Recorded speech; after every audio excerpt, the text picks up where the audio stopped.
छत्तीसगढ़ में एक और पाखंडी बाबा की धरपकड़ हुई है। ये पाखंडी बाबा डोंगरगढ़, जिसको हम आध्यात्मिक नगरी के रूप में जानते हैं, वहाँ से एक पाखंडी बाबा को पुलिस ने आज पकड़ा है। बाकायदा बाबा की भेष में ये ढोंगी बाबा युवाओं को अपना शिकार बना रहा था। बड़ी लंबी इसकी एक कहानी, एक इतिहास है, और कैसे पुलिस इसको गिरफ्तार करती है, सभी पहलुओं को हम विस्तार से समझाने का प्रयास करेंगे। डोंगरगढ़ में एक पहाड़ी है, प्रज्ञागिरी पहाड़ी। वहीं पे आज से ठीक 2 साल पहले एक तरुण अग्रवाल उर्फ सोनू नामक व्यक्ति वहां पहुंचता है और 6 करोड़ रुपए में एक जमीन लेता है, जो कि निर्माणाधीन फार्म हाउस था। उस फार्म हाउस को बाकायदा आश्रम का रूप देता है।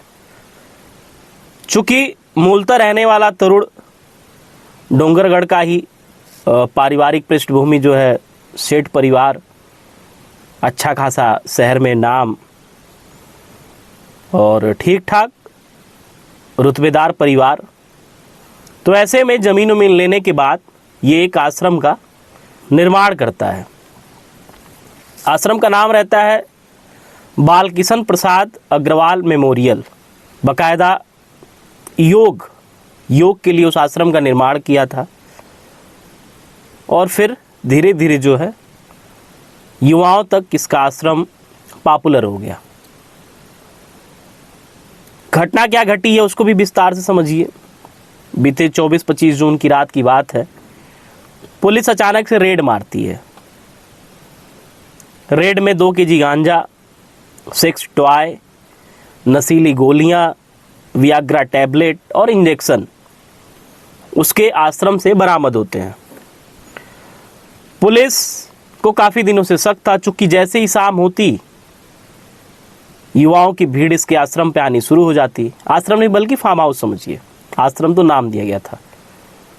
और बड़े देर रात तक युवा उसके आश्रम पे रहते। पुलिस काफ़ी दिनों से नोटिस कर रही थी, चूंकि जब 1.5-2 साल पहले तरुण यहाँ आया हुआ था डोंगरगढ़, और प्रज्ञागिरी पहाड़ी के आसपास जब ज़मीन खरीद के अपना आश्रम बनाने का काम शुरू करता है, तो पहले कोई युवा इसकी तरफ आकर्षित नहीं होते। आखिर क्यों होंगे, स्वाभाविक सी बात है। ये अपना योग अकेले ही करता। धीरे धीरे इसके मन में खुराफात इजाद होता है कि आखिर युवाओं को अगर अपनी तरफ आकर्षित करना है तो उनको नशे का आदी बनाओ, लती बनाओ। इसके बाद गांजा वांजा अपना लेके आता है, और युवा धीरे धीरे इसकी तरफ आकर्षित होना शुरू हो जाते हैं। फिलहाल इसकी गिरफ्तारी हो चुकी है। पुलिस तहकीकात कर रही है। तहकीकात में अब तक जो चीज़ें सामने आई हैं वो ये हैं कि ये 20 साल तक गोवा में रहा। वहाँ ये विदेशियों को भी योग साधना सिखाता। इसी बीच रामदेव के साथ भी इसकी एक तस्वीर सामने आई है। 20 साल तक गोवा में रहने के बाद ये फिर अपने मूल स्थान डोंगरगढ़ लौट जाता है, और वहाँ भी इसकी जो मंशा थी वो तो जगजाहिर हो चुकी है, लेकिन जो लोगों तक बताया वो ये था कि हमको यहाँ भी योग आश्रम एक बनाना है और योग का प्रचार प्रसार करना है। जिसके बाद पुलिस ने अभी जो तहकीकात की, इसके पास से 100 देशों में ये घूम कर योग की शिक्षा दीक्षा लोगों को दे चुका, और ये अंतर्राष्ट्रीय योग गुरु भी है। पुलिस को जो चीज़ें प्राप्त हुई हैं, साथ में 10 से अधिक NGO का ये डायरेक्टर भी है। गोवा में भी इसकी अच्छी खासी प्रॉपर्टी है। पैसे वैसे से कहीं कमज़ोर नहीं है, ठीक ठाक पैसा कमाया है, फिर बनाया भी है।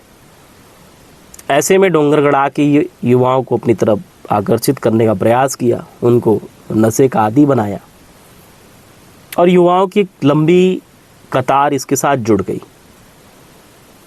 शाम होने के बाद देर रात तक जब इसके आश्रम पर युवाओं का आना जाना बढ़ता है तो पुलिस को शक होता है। पुलिस कई दिन से इसको रडार पे रखी थी, और फिर बीती 24-25 की मध्यरात्रि के आसपास रेड डालती है और फिर नशीला पदार्थ, सेक्स टॉय, वियाग्रा की गोलियां और भी तमाम चीज़ें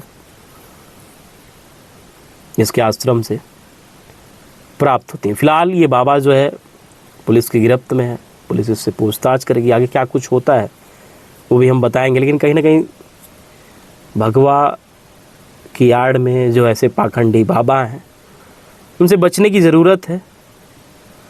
भोली भाली सूरत और भगवा चोला ओढ़कर वो अपने मन में क्या खुराफात लेके चल रहे हैं किसी को नहीं पता। फिलहाल तरुण अग्रवाल उर्फ सोनू पुलिस की कैद में गिरफ्त है। आगे क्या कुछ होता है वो भी हम आपको बताएंगे।